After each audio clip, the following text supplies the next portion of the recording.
ഞാൻ ഇന്ന് വരെ ആരോടെങ്കിലും യാചിക്കുന്നതോ അപേക്ഷിക്കുന്നതോ നീ കണ്ടിട്ടുണ്ടോ? ഇല്ലല്ലോ.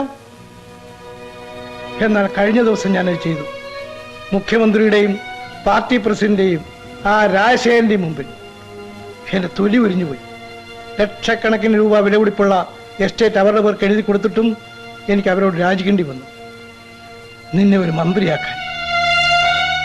കൈ നീട്ടിയവർക്കെല്ലാം ഭിക്ഷ കൊടുത്ത് പാരമ്പര്യമുള്ള ഒരു താവഴി വന്ന് പിറന്നവരാണ് നീയും ഞാനുമെല്ലാം.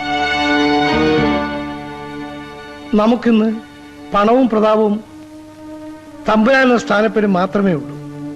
അധികാരമില്ല. പണമല്ല, അധികാരമാണ് ദൈവം. എനിക്കും എൻ്റെ അച്ഛനും നഷ്ടപ്പെട്ടതെല്ലാം നീ തിരിച്ചെടുക്കണം. അതിനുവേണ്ടി ആരുടെ കാല് പിടിക്കാനും ഞാൻ തയ്യാറാണ്. നീയും അതിന് തയ്യാറാവണം.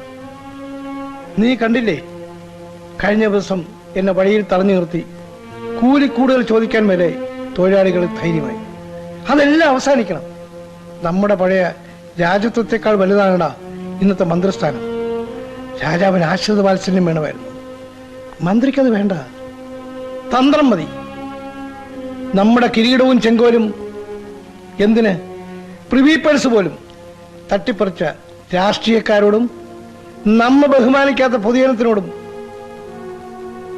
നീ പകരം ചോദിക്കുന്നത് കണ്ടിട്ട് വേണം എനിക്ക് മരിക്കാൻ.